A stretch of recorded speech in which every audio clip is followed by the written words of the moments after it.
tal? Bienvenidos a lo que viene siendo nuestra quinta sesión correspondiente a nuestra materia de Derecho Mercantil, donde estaremos dando continuidad a nuestro temario, analizando esta sesión lo que viene siendo la figura del aval y el pagaré. Históricamente hablando, el sistema jurídico mexicano de tradición romano-canónica y napoleónica perfiló originalmente la figura de los títulos de crédito bajo la doctrina rigurosa de la autonomía, la incorporación, la literalidad y la legitimación, tal y como nosotros ya analizamos en sesiones pasadas. El pagaré, históricamente hablando, encuentra sus raíces en la Edad Media mercantil como una promesa unilateral de pago para evitar el transporte inseguro de, ahora sí que lo metálico, ¿no?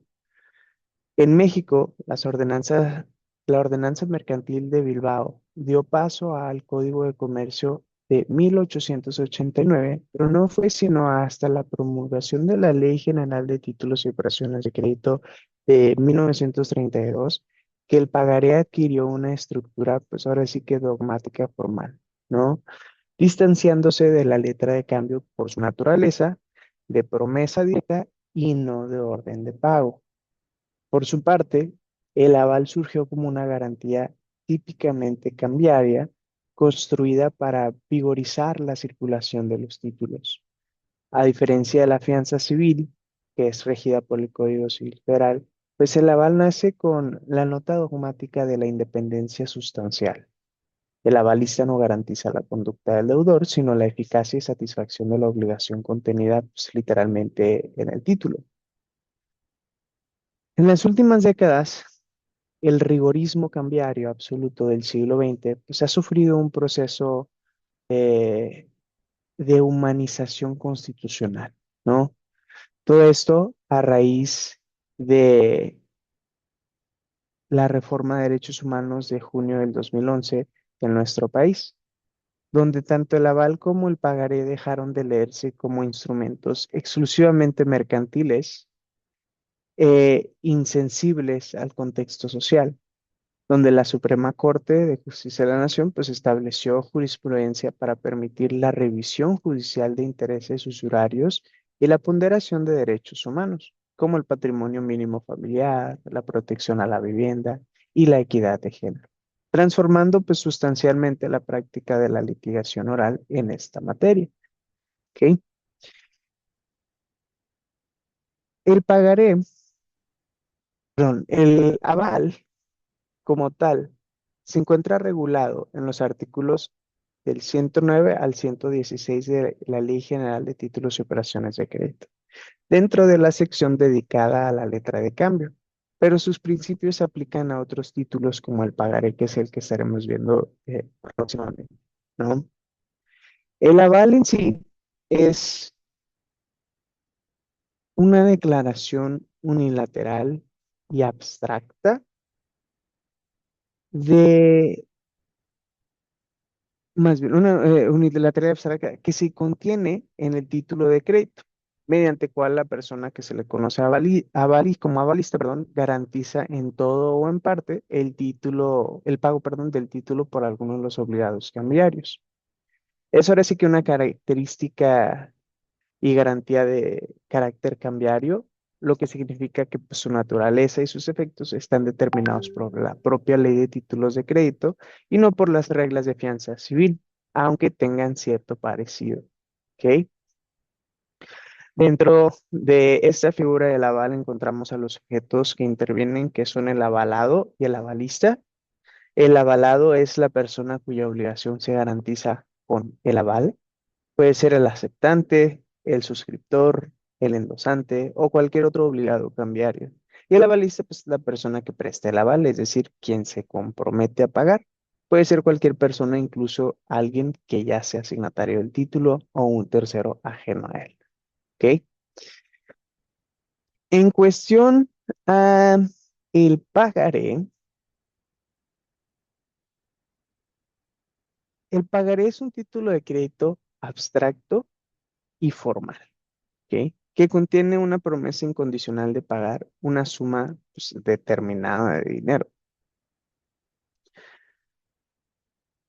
Sus elementos estructurales se encuentran rigurosamente tipificados en la legislación cambiaria mexicana, donde se nos señala que la promesa abstracta implica que el título se desvincula de la causa subyacente que le dio origen.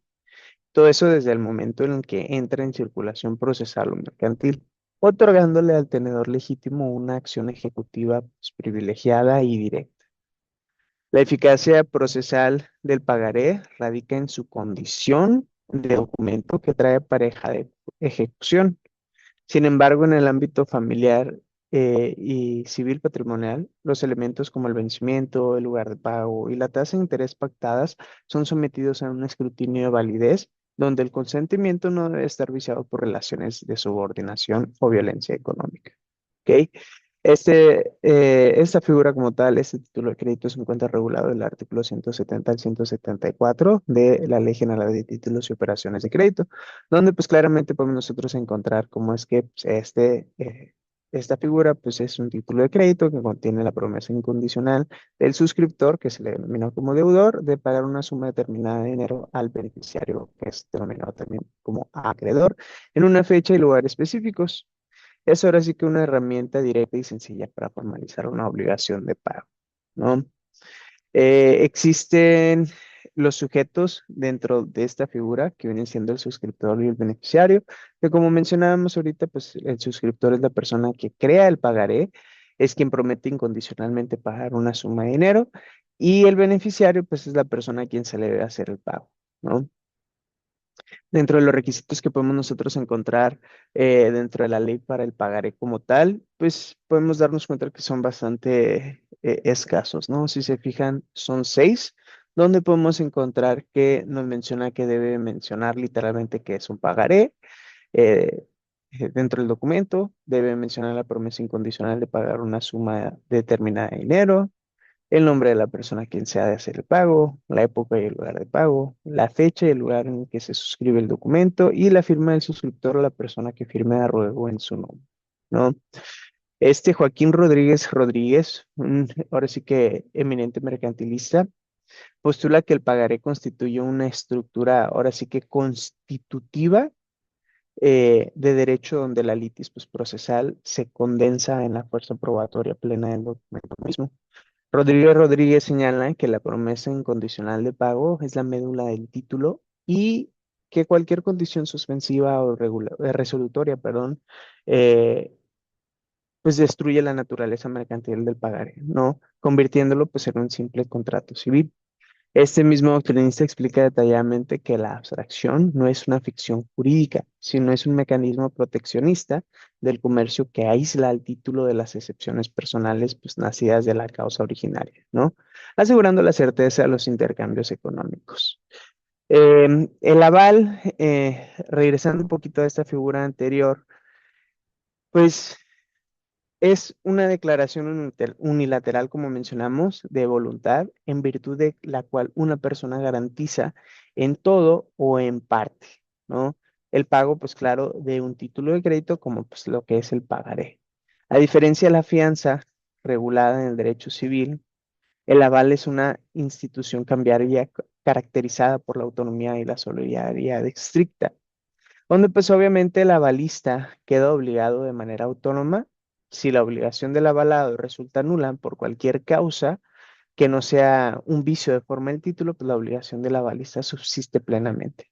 En el litigio familiar es recurrente que familiares cercanos como padres, hermanos, firmen como avales en compromisos patrimoniales de los cónyuges, ignorando que jurídicamente pues renuncian implícitamente a cualquier beneficio de exclusión o persecución previa de los bienes del deudor principal.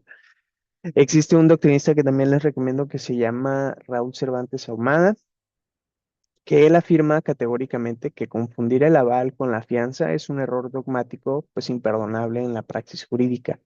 Cervantes Ahumada sostiene que la obligación del avalista no es accesoria, sino sustancial, ¿ok? Y pues explica que mientras la fianza vive, y muere al amparo del contrato principal por su naturaleza subsidiaria, pues el aval crea una relación jurídica autónoma que vincula directamente la firma estampada en el documento con la circulación de la riqueza. El avalista no responde por el avalado, sino que responde con el avalado frente al tenedor legítimo del título. ¿Ok? Hablando del principio de autonomía cambiaria, yo les puedo mencionar que este principio dicta que los derechos y obligaciones incorporados en el pagaré pues subsistan de manera independiente respecto de las partes que se van vinculando en su transmisión. Sin embargo, la autonomía contractual ha encontrado un límite infranqueable en el bloque de constitucionalidad mexicano respecto a los intereses pues, moratorios y ordinarios estipulados en el pagaré. La prohibición de usura como forma de explotación del hombre por el hombre, que se deriva del artículo 21, numeral 3, si no me equivoco, de la Convención Americana sobre Derechos Humanos, pues faculta y obliga a los juzgadores a examinar, pues de oficio, la tasa de interés fijada en un pagaré, que acá podemos ver el ejemplo un pagaré, ¿no? Eh, Y pues este escrutinio no invalida el título mercantil, pero sí restablece la equidad distributiva y sanciona el abuso procesal o económico que puede haber o que existe, ¿no? Vamos, al igual que la semana pasada, durante esta sesión, a analizar dos videos, uno que nos habla sobre el pagaré y otro que nos habla sobre lo que viene siendo el aval. Así que denme un segundito para poder proyectárselos. A ver, primero vamos a ver el de Laval, y luego, a ver, un segundo.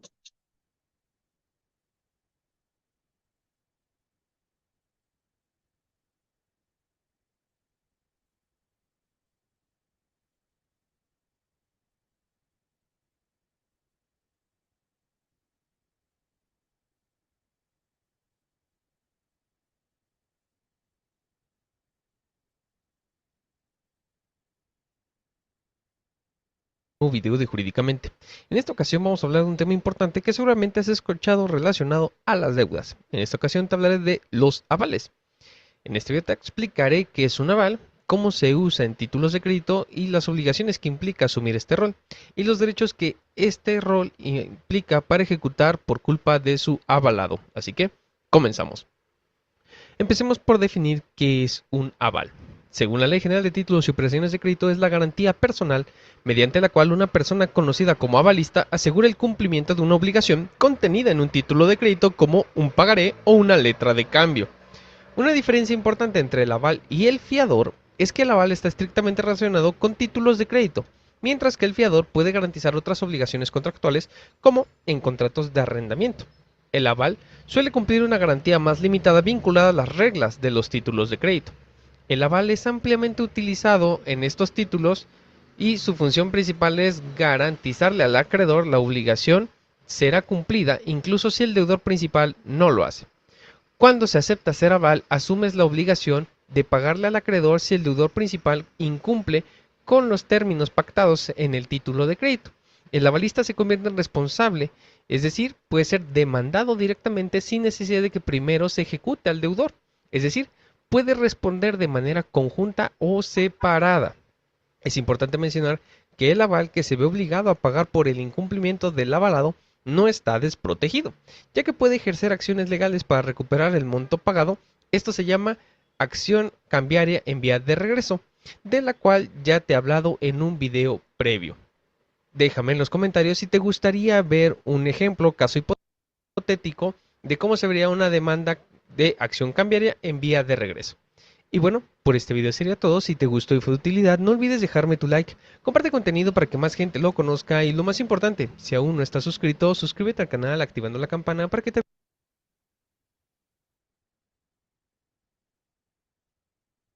Muy bien, a ver, denme un segundito para poder reproducirles el siguiente.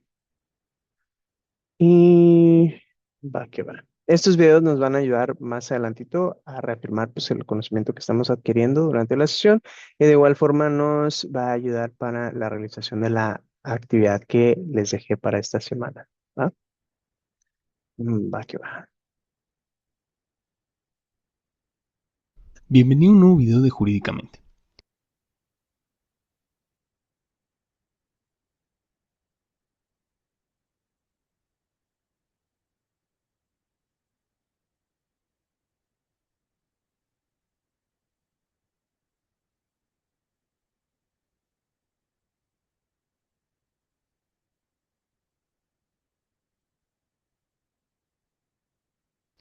En esta ocasión vamos a ver un tema relacionado a los títulos de crédito.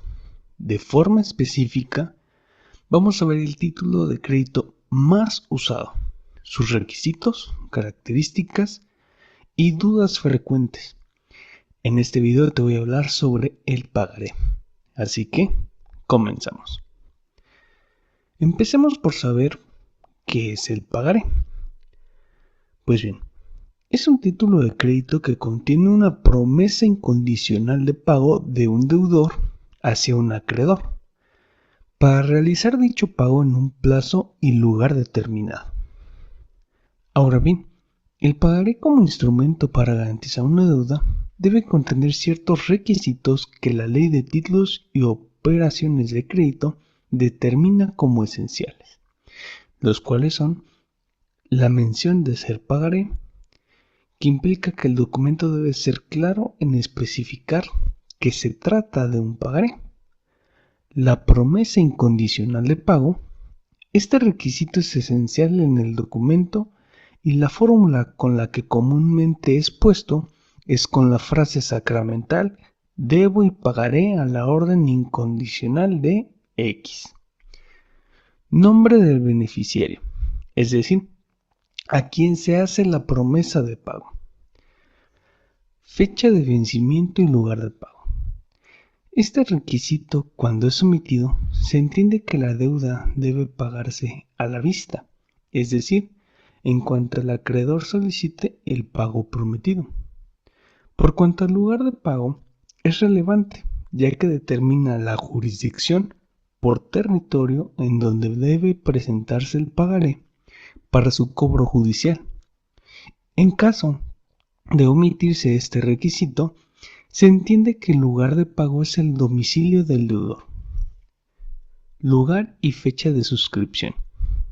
El lugar de suscripción, así como el lugar de pago de estos, el más relevante es la fecha de suscripción, ya que implica cuándo debe ponerse a la vista en caso de vencimientos a ciertos plazos pactados. Firma del deudor. Este es el requisito más importante del pagaré, ya que de lo contrario es completamente inválido. Ahora bien, una vez que conocemos los requisitos, también es importante conocer y distinguirlos de las características del pagaré. Las principales características del pagaré son su literalidad, incorporación, autonomía y circulación. Vamos a desglosar cada una. La literalidad de un pagaré implica que el deudor se está obligando a lo que literalmente exprese el título de crédito en cuestión, es decir, precisar el contenido y alcance de la obligación consignada. La incorporación implica que el documento, en el momento en que cubre los requisitos para denominarse pagaré, incorpora la ley a dicho documento, con las reglas y consecuencias que para dicho tipo de documento la ley establece. La autonomía de un pagaré implica que se aparte de lo que se conoce como relación subyacente, es decir, si la suscripción del pagaré tuvo origen de un contrato, por ejemplo, de compra-venta, la autonomía del pagaré implica que éste puede hacerse valer independientemente de lo que haya sucedido con el contrato subyacente.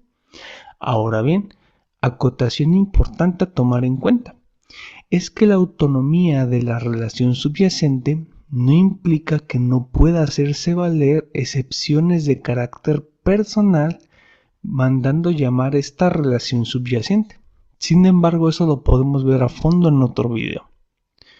Finalmente, la circulación del título de crédito implica que éste puede ser transmitido de un tenedor a otro mediante la figura del endoso, la cual también podríamos hacer todo un video dedicado a esta figura con sus variantes y características. Ahora bien, vamos a ver 3 dudas frecuentes que existen alrededor de los pagarés. 1. ¿Qué pasa si firmo un pagaré en blanco? Pues bien, Lo primero que debo decirte es que jamás debes de firmar ningún documento en blanco, ni mucho menos un pagaré. Al respecto, se establece en la ley que los datos de un pagaré pueden ser puestos hasta antes de ser presentados para su cobro, sin que esto implique una alteración. Ahora bien, también es importante tomar en cuenta que existen tesis contradictorias, en las que se establece que el pagaré firmado en blanco no surte efectos, ya que el suscriptor es quien debió llenarlos, pues es este el que se está obligando frente al tenedor. Los datos de estas tesis se los dejo en la transcripción del video que pueden encontrar en la descripción. Segundo, ¿son los pagarés efectivos como garantías de pago? No. La realidad es que, si bien es cierto, la ventaja del pagaré en su momento es el proceso que implica la acción cambiaria, la verdad es que como garantía de pago lo ideal es optar por aquellas que toman garantías adicionales, como por ejemplo una hipoteca o una prenda. 3. ¿Me pueden embargar cuando me reclaman un pagaré? Sí. La vía ejecutiva mercantil implica que cuando te notifican se realizan 3 actos jurídicos. El primero de ellos es el requerimiento de pago. A falta de este, se realiza el embargo precautorio y posteriormente se hace el emplazamiento o notificación del juicio, en ese orden. Y bueno, por este video sería todo. Si te gustó y fue de utilidad, no olvides dejar tu like. Muy bien, a ver, Comparte denme el un contenido para... segundito para regresar a nuestras láminas.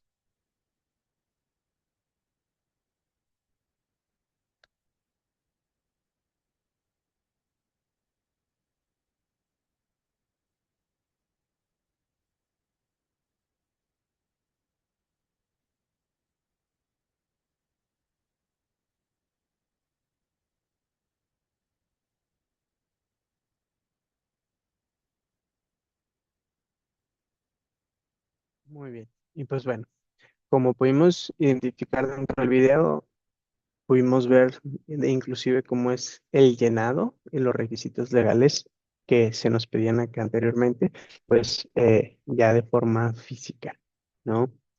Yo les puedo mencionar que en la dinámica del derecho de familia, la emisión de pagarés se ha instrumentado pues frecuentemente dentro de la esfera privada del matrimonio o del concubinato, dándonos ahora sí que o más bien encubriendo prestaciones pues, alimentarias, arreglos compensatorios o división de bienes al haber conyugal, ¿no?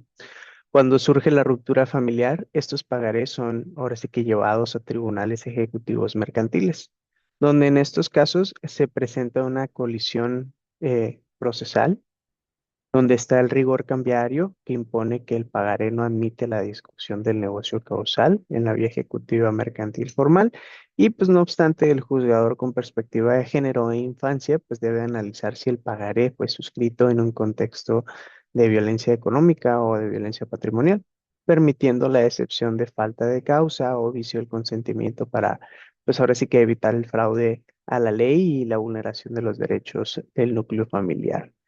Este Eduardo Payares es un procesalista que expone detenidamente la teoría de las excepciones en el juicio ejecutivo mercantil y su interconexión con pues, el derecho sustantivo, ¿no? Payares subraya que las defensas fundadas en el vicio del consentimiento o la nulidad de la causa originaria no atentan contra la naturaleza del título de crédito, sino que rescatan el fin supremo del proceso, ¿no? Ahora sí que la verdad real sobre la verdad formal. Este mismo autor sostiene que cuando el instrumento prometido es utilizado como un mecanismo de intimidación o extorsión intrafamiliar, pues la abstracción procesal debe ceder paso a la excepción de dolo o violencia, impidiendo que pues, los tribunales se conviertan en ejecutores de un ilícito civil encubierto. A ver, denme un segundo.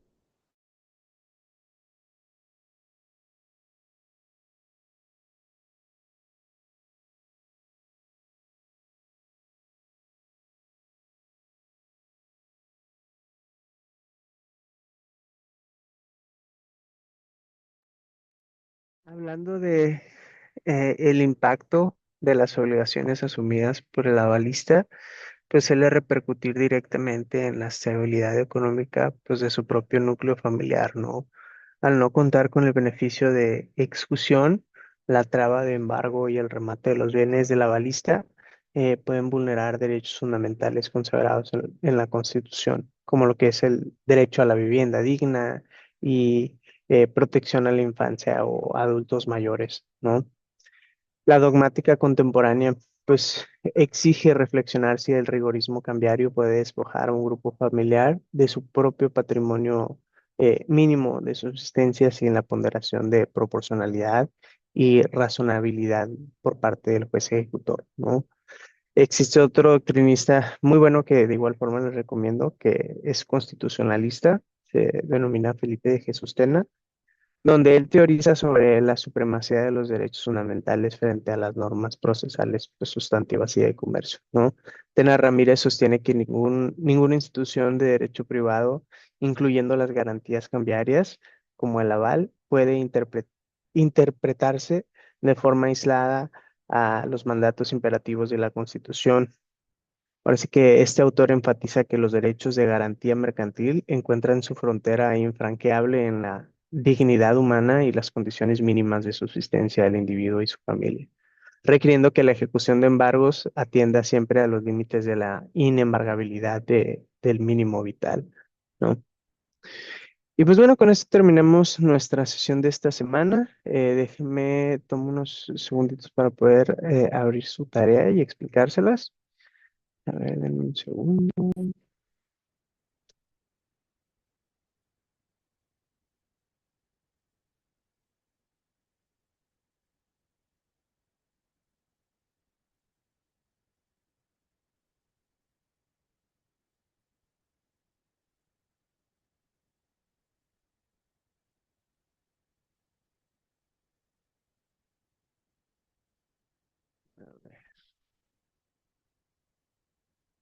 Muy bien. Dentro de su tarea tienen que leer este supuesto práctico y responder tres preguntas claves justificándose en el marco normativo de la Ley General de Títulos y Operaciones de Crédito y claramente pues en el criterio jurisprudencial de la Suprema Corte. Yo les planteo este caso práctico donde Juan le presta 200,000 pesos a su sobrina María para abrir un negocio. María firma un pagaré fijando un interés moratorio del 10% mensual. Para asegurar el cobro, Juan le pide a su hermano Pedro, padre de María, que firme el reverso del documento como aval.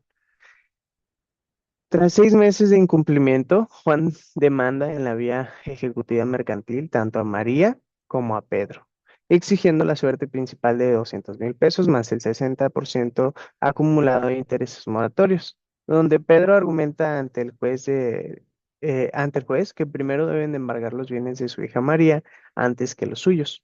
Y María solicita que se revise la tasa de interés por considerarla excesiva, ¿no? Aquí tienen tres preguntas. Sobre la postura del aval, es decir, sobre Pedro, ¿es procedente la petición de Pedro de embargar primero los bienes de su hija María antes que los suyos? Aquí les pido que expliquen la diferencia entre el aval mercantil y la fianza civil. Sobre la tasa de interés y la usura, ¿tiene el juez la facultad de reducir la tasa de interés moratorio del 10% mensual pactada en el pagaré? Sí, sí, mencionen el fundamento constitucional o convencional, es decir, en qué convención menciona, y el criterio jurisprudencial aplicable de la Suprema Corte de Justicia de la Nación, ¿va?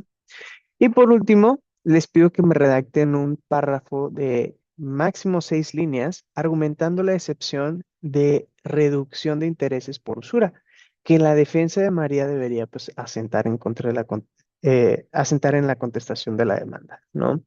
De igual forma, aquí les estoy dejando los videos de los avales y el pagaré para que puedan también tomarlos de fundamento, ¿va? Recuerden que no estoy en contra de que utilicen la inteligencia artificial como para buscar fundamentos, convenciones. Ahora sí que como herramienta, ahora sí que pues es bienvenida, ¿no? Ya sí, simplemente le van a pedir que realice, pues ahora sí que la tarea, pues sí, pues, obviamente por parte de la universidad contamos Ahora sí que igual otra inteligencia artificial que se llama SafeAssign, que nos hace analizar todas las tareas que entregan, pues para que no haya plagio y cosas así, ¿va? Y bueno, si llega a surgir alguna duda respecto a la tarea, a la sesión, hablando del pagaré o de el aval, no duden en mandarme un mensajito. Ya saben, aquí estoy al pendiente de ustedes. Agradezco nuevamente su paciencia y pues sería todo por esta sesión, ¿va? Nos estaremos viendo ya en la siguiente semana. Hasta luego.